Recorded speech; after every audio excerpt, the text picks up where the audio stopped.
All right, a meeting of the Board of Directors of Brooklyn Bridge Park Corporation is hereby called to order. Amy Wojcik, Secretary of the Corporation, can you confirm there is a quorum today? Where is Aye. There you are. Awesome. I would like to welcome the board members, Eric and the rest of the Brooklyn Bridge Park staff. I would also like to welcome, are there any members? We do have a member of the public, yes, Nancy All right. Webster from the Conservancy. Thank Nancy, member of the public, for joining us. Following the agenda. Hi, Peter, welcome. Thank you. And while we're jumping in, just as a reminder, that we are also live streaming the meeting on YouTube for any member of the public who is not here physically, but is watching, so. Whoever is watching, welcome. Following the agenda items, we will hear any comments from members of the public. Speakers, please complete a speaker registration card. And please note that our policy is to limit speakers to 1 2-minute turn per speaker. Now we can get started with the voting items for today's meeting. The first agenda item is adoption of the minutes of the September 12th, 2024 Board of Directors meeting, which is bookmarked in your board book as item 1. A draft of the proposed minutes was circulated to the directors prior to today's meeting, along with the materials for all items to be considered. Do any directors have questions, changes, or corrections to the proposed minutes? Seeing no comments, is there a motion? Motion to approve. Second. All in favor? Aye. Motion passes. Thank you. The second agenda item consists of the president's report, a non-voting item, and items related to the corporation's annual meeting, which includes the corporation's fiscal year 2024 audited financial statements and investment report, which are bookmarked as item 2. Eric, will you present? Thank you. So, well, John's gonna put a couple images up on the screen.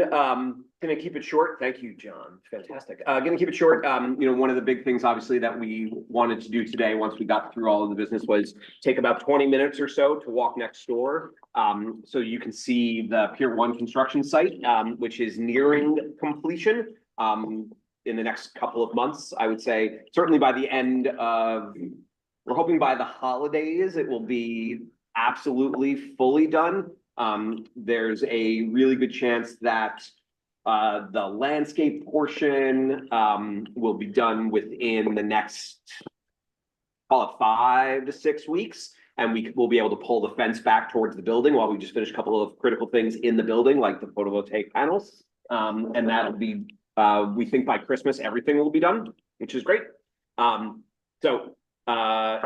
hope you can all stick around after we're done here for a quick 20-minute or so tour next door. So just a couple of quick things. Nope. All right. Can you just do it for me, John? Yeah. Fantastic. So this is obviously the rendering that you've seen many, many times, and look forward to seeing it when we go outside. One of the big items of today's agenda today, obviously, is our annual meeting. So it's the PAAA and the audited financials. We have a couple of additional pieces of business, including 2 administrative matters related to our bylaws. And then obviously the concession at the historic fireboat station, as everyone knows. Van Leeuwen has been operating there on a short-term deal for 2 years following Ample Hill's bankruptcy. We issued an RFP. And in just a little bit, Sean will be presenting to all of you the staff's recommendation for the selection of this concession.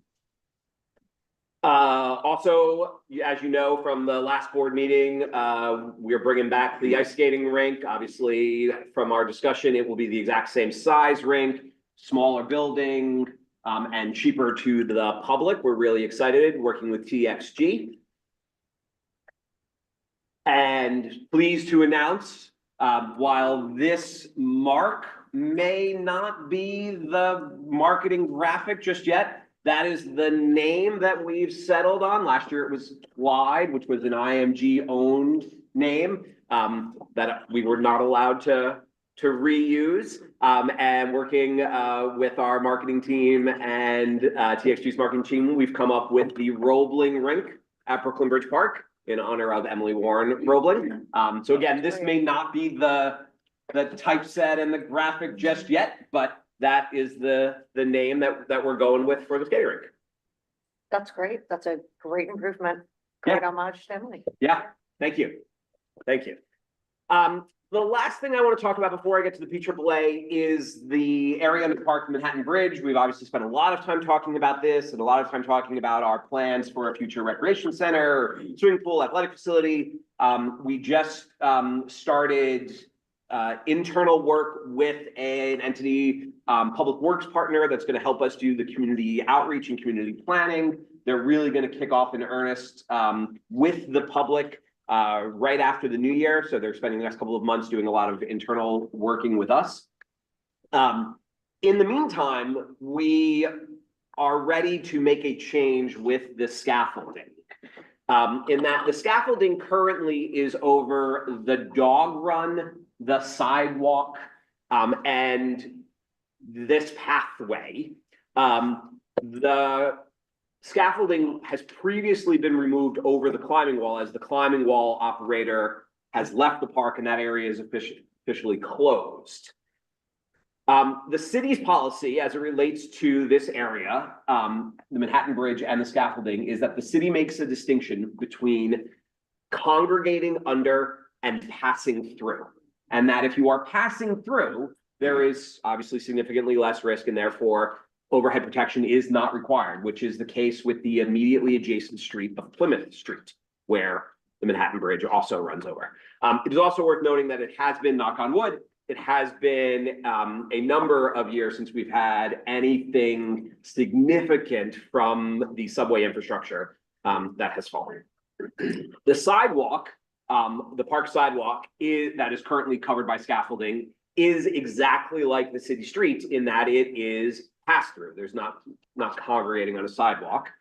And so we are going to be removing the scaffolding that is over the sidewalk.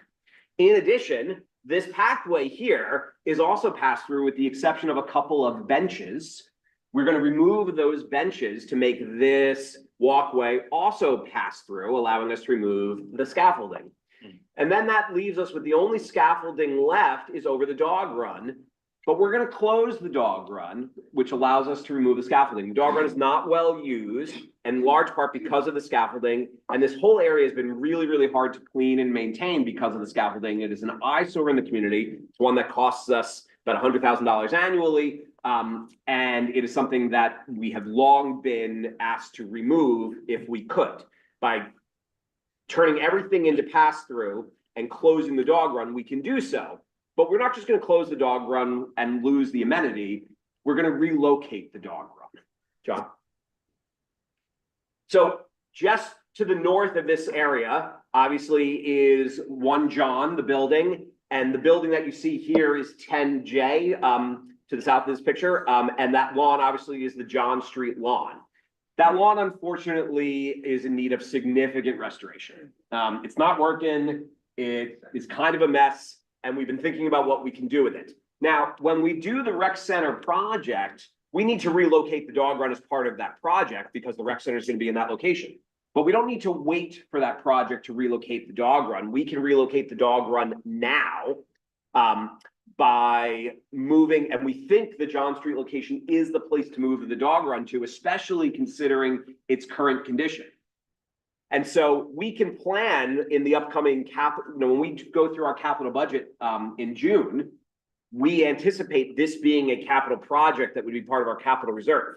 But we also don't need to wait for that because we could simply take this existing portion of the lawn, highlighted here in red, fence it, put down some wood chips, put up some signage, and have a dog run, which also allows us to pilot this location as the dog run prior to us investing significant resources into building it into a formal dog run like we have at Pier 6. And so we are going to be actioning this over the course of the next several weeks to month and anticipate relocating this dog run as a pilot in this area and removing all of the scaffolding under the Manhattan Bridge within the next month or so, which again, very responsive to the community, eliminates an eyesore, allows us to to finally maintain this area much, much better, and really start planning for the future and saving $100,000 annually.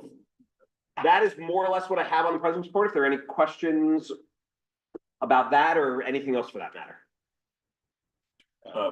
Remind me again, the eternal problem of the Manhattan Bridge. Yep. We're gonna solve that by building something underneath it long term, right? Is that? So the problem, the problem of things falling is a problem if it is a space of active congregation. And so so right now it will be an area that is solely pass through. Right. When we create active congregation, it would be our plan is as a building. That's right, okay. That would include a pool and other recreational amenities. And a roof so that nobody could get, I mean. A strong roof. A strong, The active, I mean,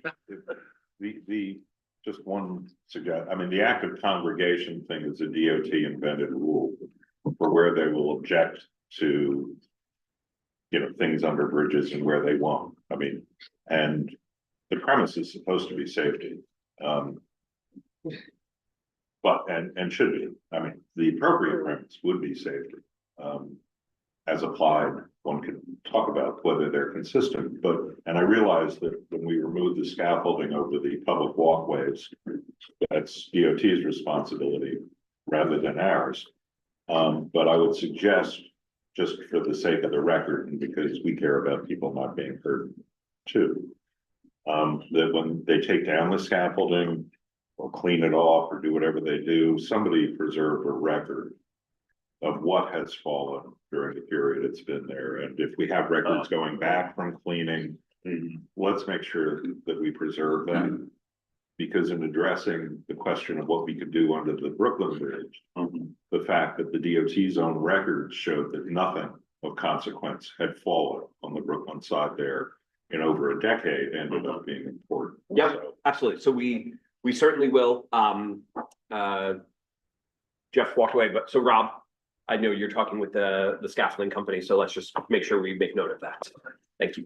Eric, Yes. what are our internal expectations or standards with respect to dealing with unauthorized congregation? Where people just actually hang out, and do they know they're not supposed to? Do we have people coming around to say, sorry, no hanging out? What happens?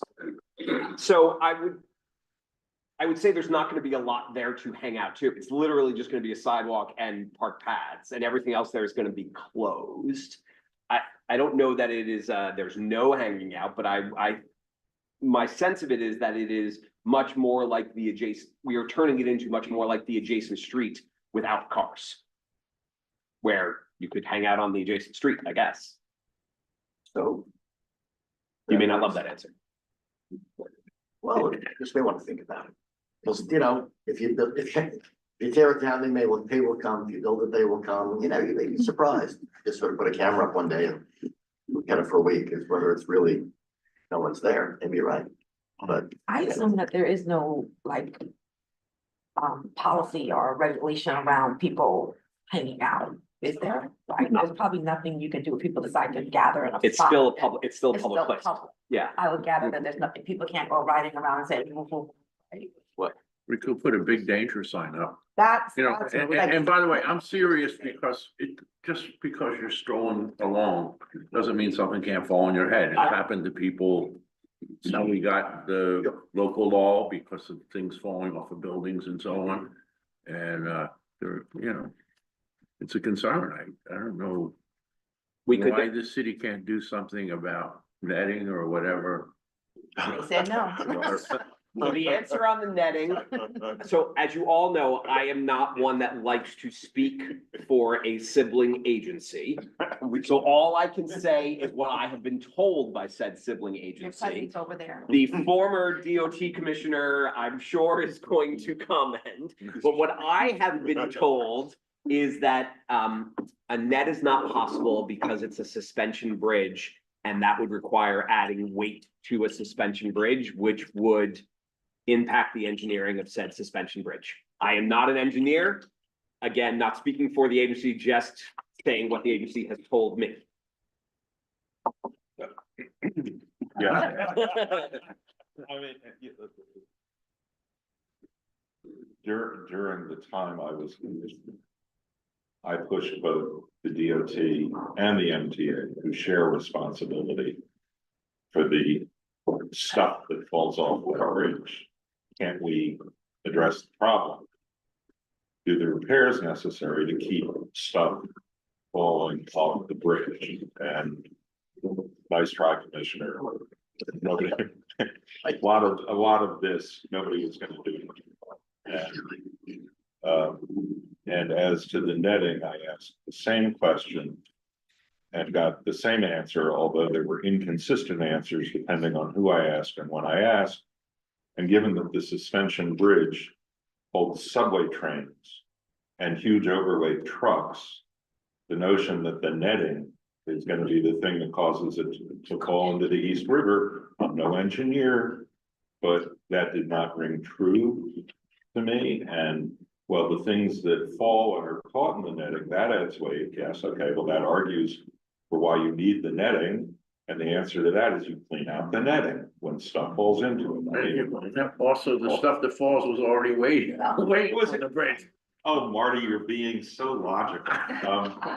I mean, there's a political explanation for this policy, and it goes back to Bloomberg days and the fact that when we resolved the litigation over the adaptive reuse of Empire Stores and Tobacco Warehouse, we added that space under the Manhattan Bridge to the park because that was necessary in order to satisfy National Park Service. And the people in the Bloomberg administration failed to clear that first with the DOT. There are people there who've been angry about it ever since, and that's where this policy came from. Other than that, I've got no comment. We're really excited about the future of this site and what they're planning. And really, really excited to be responsive to the community and take everyone's comments to heart. And we'll look at, maybe there's a clever give the lawyers in the law department heartburn signage that we can put up. The recreation center is a brilliant way to solve the problem, because it's nobody else that's stepped up to do it. I mean, I think it would be helpful to know what's gonna happen currently until plans move forward to the congregating areas that are still going to remain. Or not remain, but not be open to the public, that we talked about. Yes. So, obviously we'll have two major areas to this section, the climbing wall and the dog run, that are completely closed. I think we should think through what, if anything, can be done, though, keeping in mind that anything that we do there would potentially recreate the same challenge that we're currently dealing with. And obviously we'd want to avoid that. So we should think through it. Just future thought. Yeah, of course. And a good one. All right. There's no more comments. We can move on to the Audit and Finance Committee report. The Audit and Finance Committee, of which I am a member, we had a committee meeting. We heard from the auditors. They were originally Mark Hanif, I believe, but have since been merged into CBIZ CPAs. So for anybody looking at the records, you should know that it is in fact the same auditors that were approved for a contract recently. And in the Audit and Finance Committee meeting, the auditors gave a clean bill of health.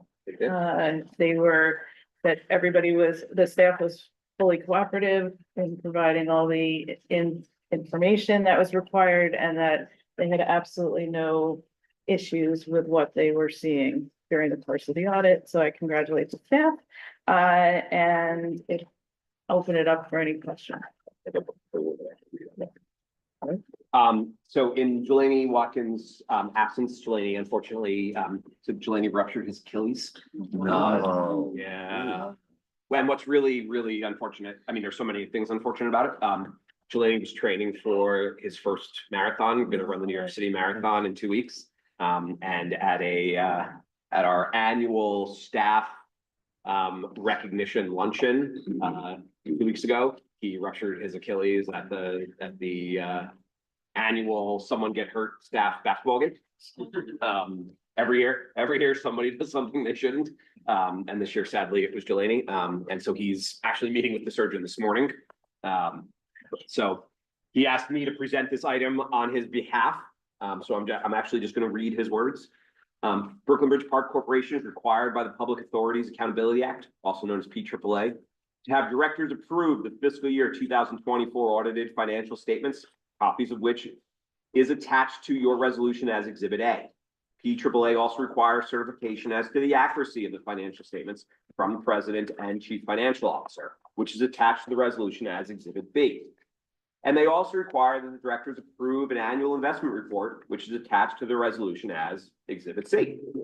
The staff prepared these statements, which were then audited by Meyer Hoffman McCann, formerly known as CBIZ, formerly known as Marks Paneth, and distributed to the Audit and Finance Committee. On October 10th, 2024, our Audit and Finance Committee met to review and accept the audited financial statements. The auditors conducted a detailed presentation of the audit material for the committee, and members of the committee had an opportunity to ask questions of both the audit team and BVP staff. As detailed in the full audit report, the auditors found that the financial statements present fairly in all material respects the financial position of Brooklyn Bridge Park as of June 30th, 2024 and 2023, and the respective cash flows thereof for those years in accordance with the U.S. generally accepted accounting principles. What this means in layman terms is it was a clean audit. Consistent with best practices and good governing standards, the committee discussed the need for an executive session, but ultimately decided one was not needed. Following the committee meeting, the audit team finalized the audited financial statements, and BVP staff submitted the statements to the Controller's Office on October 11th, 2024, in accordance with Controller's Directive 22. The directors are requested to approve the fiscal 2024 audited financial statements of BVP attached as Exhibit A, certified by the President and CFO attached as Exhibit B, and approve the fiscal year 2024 investment report, again, attached as Exhibit C, and authorize the taking of these actions. Are there any comments, questions from board members? Significant recommendation. No. Congratulations. Thank you. Seeing no comments, is there a motion? Second? Second. All right, all in favor? Aye. The motion passes. The third agenda item is the annual approval of policies relating to the Public Authorities Accountability Act of 2005 as amended by the Public Authorities Reform Act of 2009, which is bookmarked as item 3. I ask Amy Lojek, BVP's General Counsel, to present this item. Morning, everyone. Pursuant to the PAAA, the directors are required to adopt and approve such policies on an annual basis. These policies ensure compliance with public authority requirements and maintain transparency and accountability in our operations. We're recommending that all the previously adopted policies be approved in their existing form today. And to answer Hank's question, which he hasn't asked yet, as part of our due diligence, we consulted with the Naval Yard and Governor's Island, and our actions are consistent with both those similarly situated entities. But before I proceed with formally seeking approval for these policies, I wanted to make a quick report on the board self-evaluation results, which was required as part of the policy on board self-evaluation, which was adopted in 2022. I distributed forms for all the directors to fill out and submit anonymously. We only got 9 responses, but I just wanted to let everyone know they were overall very positive. I left a copy of the form with each of your board books for reference, but there were only really 5 questions where 1 or 2 directors disagreed or somewhat disagreed to the statements. Those questions 4, 5, 11, 12, and 13, just for everyone's reference. So I'm gonna take a pause now to see if there are we're distributing. Okay, so I just want to take a pause and see if there's any questions or comments on the. I'll give you a minute to take a quick question.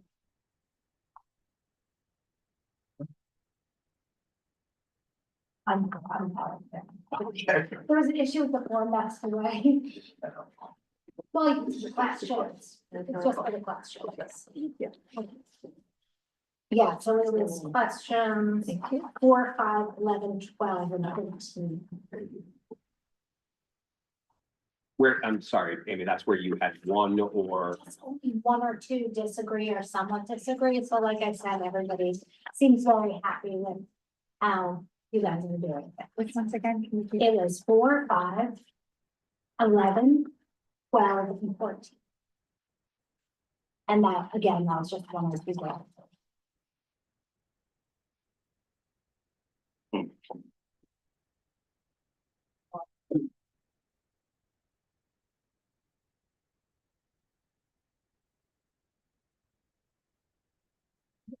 What is customary during these open board meetings for directors to do, if at all, when they get these results? Do traditionally under these circumstances, does anyone actually talk about it now? As of now, as part of this meeting, I just wanted to report the results. If there's something, we wanna do to work on it, I think maybe during the committees we could talk about it, or we could talk about it now. If I anybody has just want to any know suggestions. what do other boards do when there's When they get these results. when there's sort of barely, not a lot of responses. When there's Well, what- references to insufficient discussion and deliberation during board meetings. So Do should- people have to talk about it, or is it just sort of, thank you? Amy, that's great. I like that. Thank you, Amy, for that. That's great. No, I need no, for gratitude and. if anybody has any comments or wants to talk to me about it, separately or the committees or has anything now, I'm all ears. When was this distributed? It was distributed a couple times. And I'm gonna just be on the lookout. I'm gonna be distributing the one for 2024 and maybe we'll get more wholesome. How many boards does this? Right now, we are at 16. 16, so that's like almost a little more than. Yeah, a little more than that. Responded. Yeah. yeah. I guess that's good. I wonder if there's, like, since it's so small, if it makes sense for the next one, like just to ping people individually and say, hey, could you fill this out? Because I know Sure. my inbox is crazy. Okay. I'm sure everyone's Happy to do inboxes are that. crazy, so it'd be real nice. Yeah, and it would be helpful also if, we didn't receive a lot of comments. There's a space for comments, so if somebody is disagreeing and they have suggestions or a particular issue, that'd be a great time to raise it.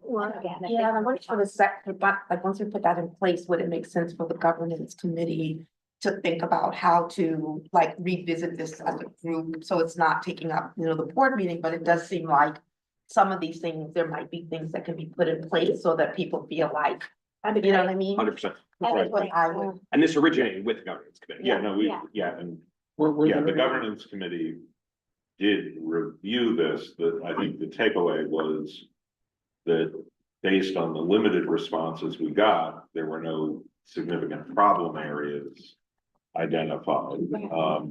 But obviously, to the extent there are issues, they should be discussed with governance committee, and there's no reason not to go forward as well. We could go in the executive session if needed to. But the big, my big takeaway from our governance committee meeting about this was that we ought to encourage, which I now, as chair of governance committee, hereby do, people to respond. And I'm not sure I did, so. Yeah. And as a governance committee, I'm not sure I did either, and I'm just, yeah. and I. Also, any of the board members who indicated some reservations, comment at all, whether anything. I only need to be reminded twice to. Yeah, but we have some new directors, so I who agree. have been here a little bit. The twice reminder is that after the original request, so technically 3 times, or is it? I think I got a triple on that one. So, Really? One reminder? Hmm. That'd be great. Maybe I'm mixing like a conflict of interest board. that was. you Yeah, said- the conflict. Yeah, the conflict, yeah, I mean, well. Let's put it this way, when you get an email from me, read it, don't read it. When you get an email from Amy, it's something that is required. Yeah, and I Right. wasn't shy about bugging people, so I'll continue to do so. Yeah, I would encourage you to continue to bug. I would encourage us to require less bugging. I mean, is the form, is this form prescribed, is the content, are the questions prescribed, or do we make those up? We based it largely on, the ADO's standard form, but we added it a little bit. And if there's other things that we should be asking, or there's any changes to the, like, proposed edits to the form, we could, Yeah, we could talk about if that. anybody's got any of those, Yeah, tell Amy. I think it's comprehensive. It's a good set of questions. I don't think you need to edit it. okay. Anybody have anything? I look forward to the next one. Okay. I have a separate question, if we're done with this conversation, on the whistleblower policy that we're approving. If someone did wanted to, look, what's the process? Do they go to you or do they go to the governance committee? We never have that, actually. Oh, for to change this to the policy? No, if there's Your submission, right? Yeah, well, we've never actually tested that out. in real life, Whistleblower but, goes it wherever. could- A whistleblower. Yeah, 'cause Where- the policy wherever. just- the policy just really talks about Yeah, retaliation. you bet, so I'm Yeah, investigating. it's prescribed in the policy. I think I think it's best practice, it would be perhaps to go to me first. And then I would bring it to governance if there's something to talk about. Okay. But, So I would just say like, if, it's approved, there's a board I'm on, there's actually like a companies that have like an 800 number where you can call. And if they have a tree that then they know they'll submit the response to like the governance committee. And then you publish that number for staff okay, to know. Okay, and so that's a staff is just aware, okay, so just. okay, that's Why good. don't, Amy, why don't we, look into that and also check with, PDB. ADP, Yep. as well as, Governor's Island, Navy Yeah, Yard, absolutely. EDC, on how they do it. Anything else? Do If you have there's any- nothing else, Need a motion to approve. well, I'm gonna first request that you approve the policy as attached to the memo and authorize the taking of related action. Is there a motion? Motion. All in favor? Aye. Nice. Motion passes. We have fourth agenda, yeah. The fourth agenda item is the authorization to amend the certificate of incorporation of Brooklyn Bridge Park Corporation, which is bookmarked as item 4. Amy, can you present this item as well? Okay. Before I go into my presentation, this is basically a change of address form that we're getting approved by the board. But we're, proceeding with in good governance and whatnot. So, the existing certificate of incorporation lists the law department as BBP's agent of service for process when services made on the New York State Secretary of State on behalf of BBP as a domestic nonprofit. And the certificate does not include an email address for electronic notification. So this has resulted in the past in we're missing notices of lawsuits, or we're getting late notice or things like that. So, to avoid any future issues and after consultation, and actually after the request of the law department, we're seeking approval to amend the certificate to update the mailing address to our general address and to provide our general email address so that things will come directly to us. Our bylaws permit the board of directors to approve amendments to the certificate, provided that the members have approved. The change to the certificate was approved by the members on September 11th, 2024. So today, we are asking you to approve the amendment to the certificate and authorize the taking of related actions. Are there any comments? A silly question. Why did it take so long? Like, I'm sure this came up in years past. Yeah, That's so- right. I mean, long story, yeah. It's more recently, there's been more issues. Sorry, recently. yeah. More circumstances of us missing things, and the law department approached us. And I think they're sick of, There has also been, and this may not be specific to this issue, but there has also been times where like the call will go to the Parks Department first and not us, and Yeah. so it just cleans it up. Small enough entity that we have our eyes on it, so it's better practice to come to us. Any other questions, comments? Seeing none, is there a motion? So moved. Second, all in favor? Aye. Motion carries. The fifth agenda item is the authorization to amend the bylaws of Brooklyn Bridge Park Corporation. Bookmarked as item 5. I ask Amy to present this item as well. So the bylaws were last amended on December 14th, 2022. To increase the board approval limit for contract releases to 250,000 from the previous limit of 100,000. And we included language that this would be for a trial period of 2 years, ending December 31st, 2024.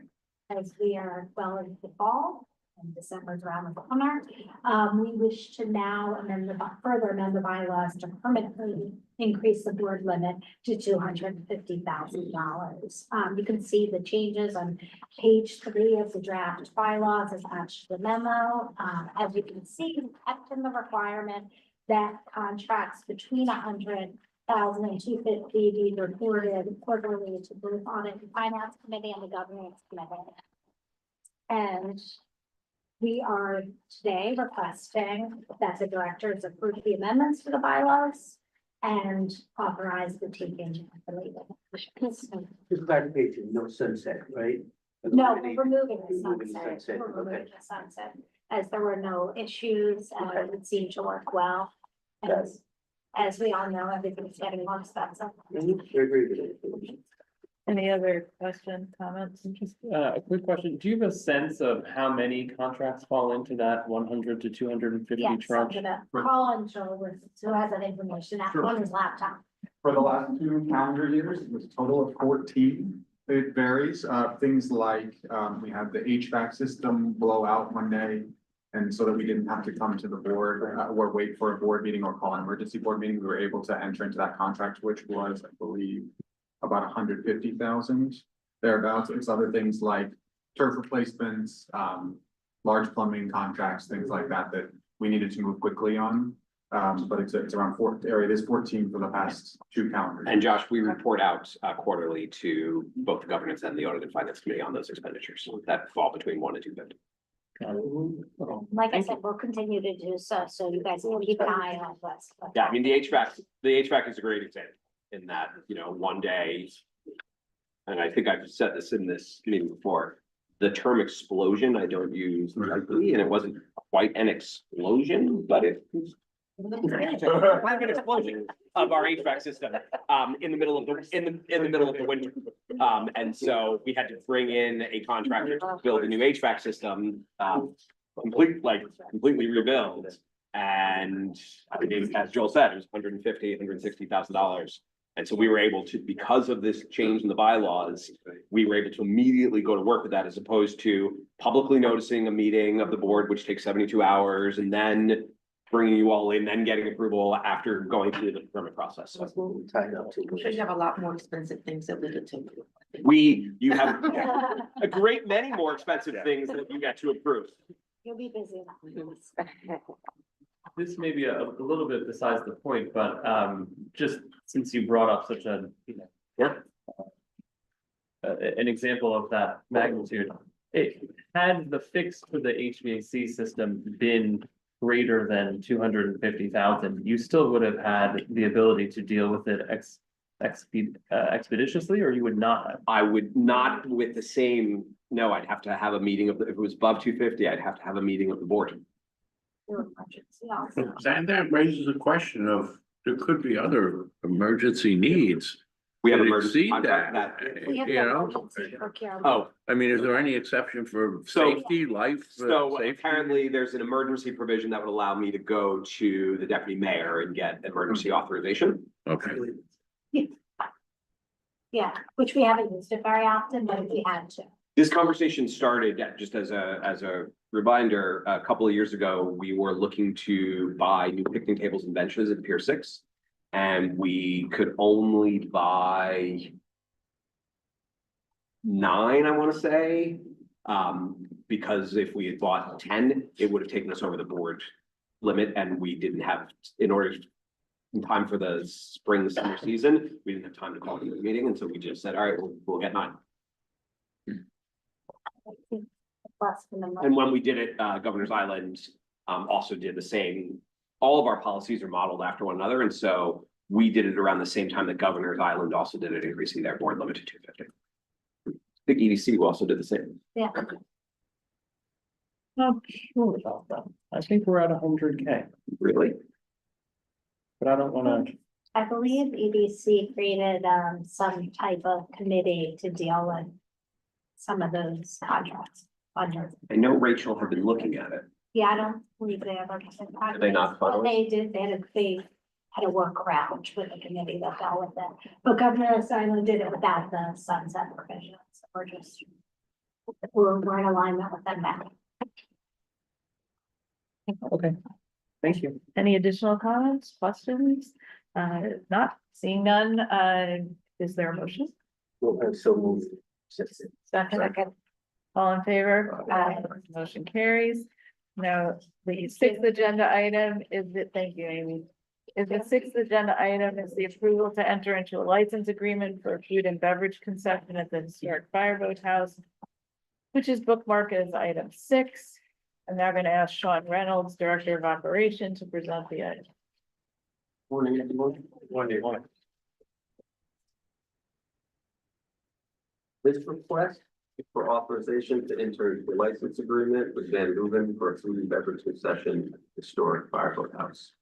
As you all know, Van Leuven began operating at a Fireboat House in spring of 2023. And in that time, they have proven to be an ideal partner, both financially and in how they run their operations. This past August, an RFP was posted by BBP to find a successor concessionaire for the Fireboat House, and we received 2 proposals.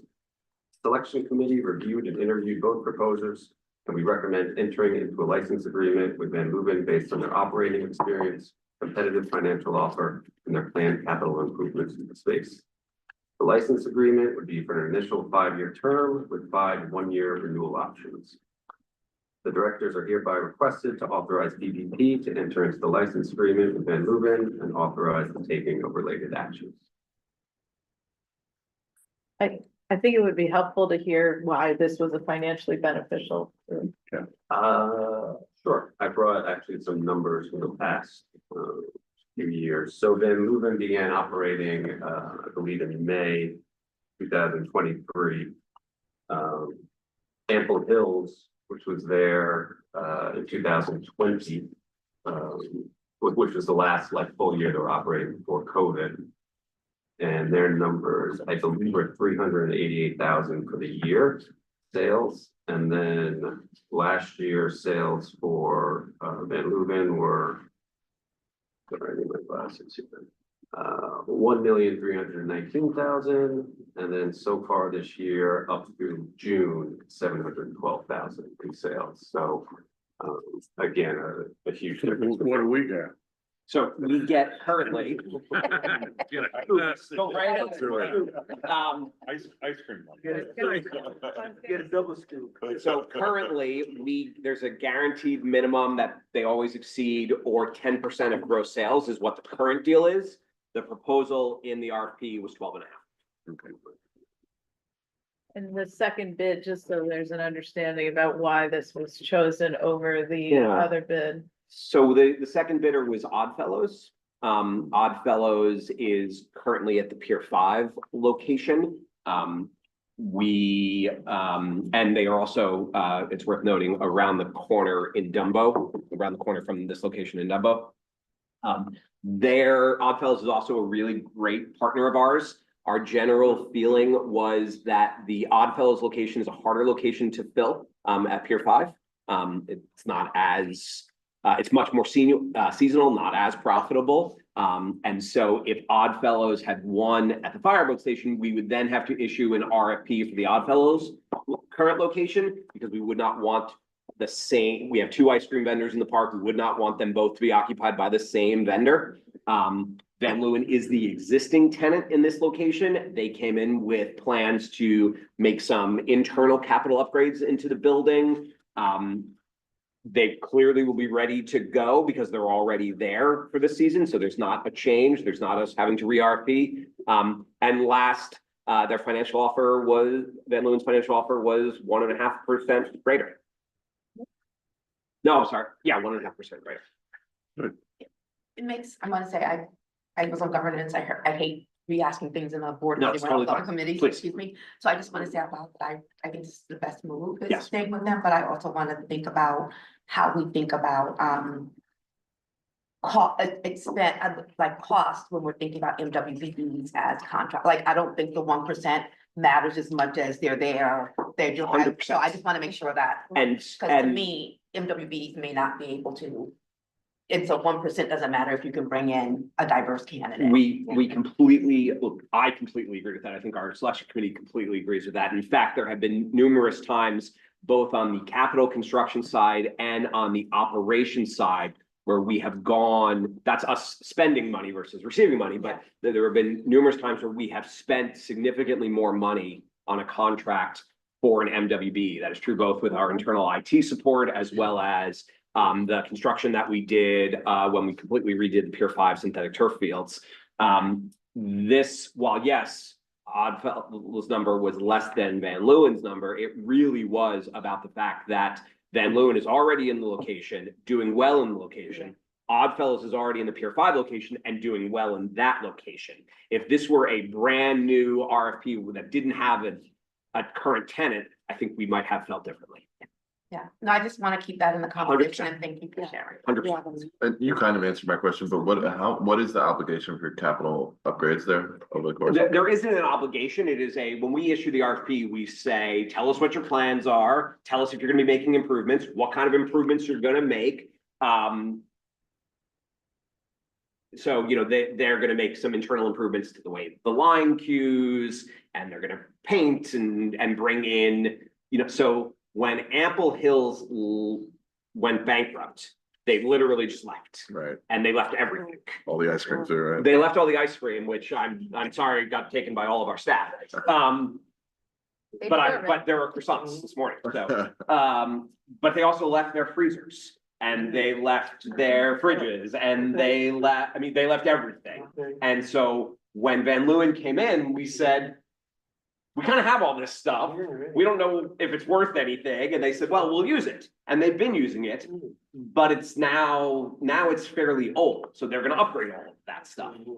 And I think they're looking to, I mean, technically it's ours, but they're helping us find a place where we can donate the freezers and fridges.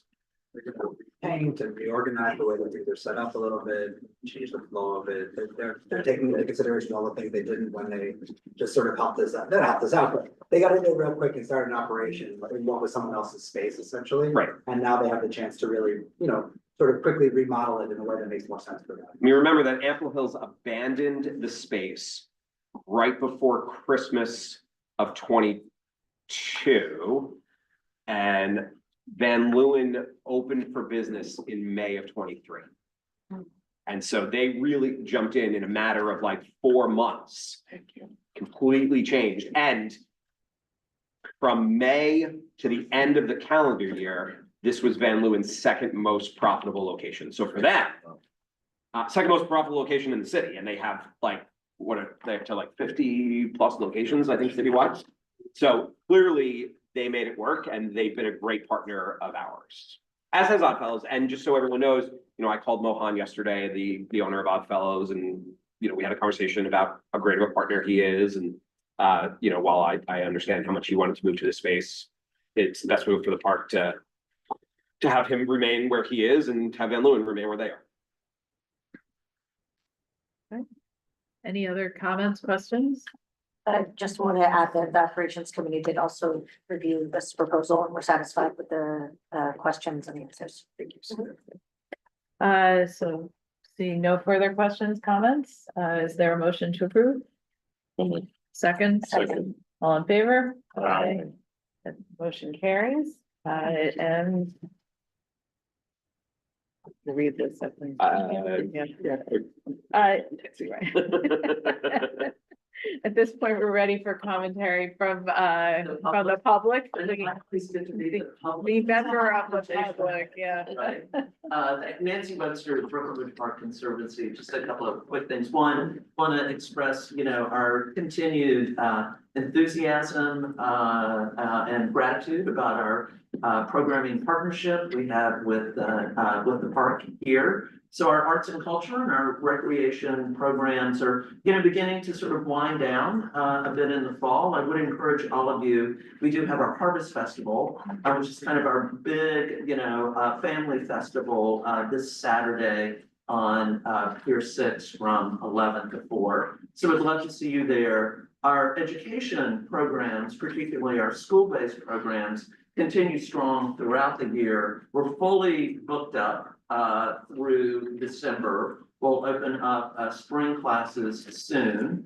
We have a waiting list, which is another reason we're super excited about our partnership with expansion of the Ed Center in 334, sort of coming out over the next year and a half, 2 years.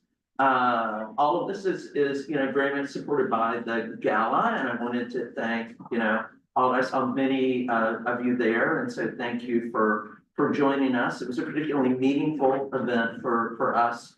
You might remember that we honored Dan Doctoroff, Regina Meyer, Nanette Smith, Michael Van Valkenburg. So, kind of a part dream team of the early days. And I think that everyone who was in the audience sort of found that expression and celebration of the park's founding to be particularly meaningful. Big thanks to Eric and his team. Big thanks to Hank, who was a wingman once again for us on the gala this year, and we certainly appreciated all your efforts there. We raised 1.775 million, and that goes to the work of trying to bringing exciting arts and culture, recreation, and environmental education programs to the park.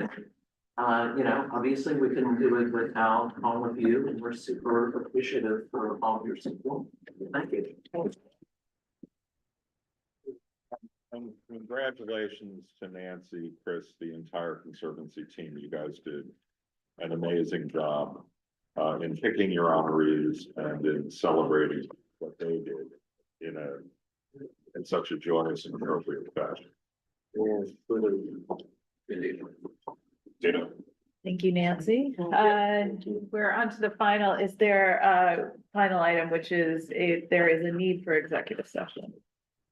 There is being no need for executive session, I would ask for a motion to adjourn. So moved. Second? All in favor? Aye. The meeting is adjourned. Wonderful. If anyone needs the restroom, it's around the corner, and then we'll walk over to the Pier 1 construction site.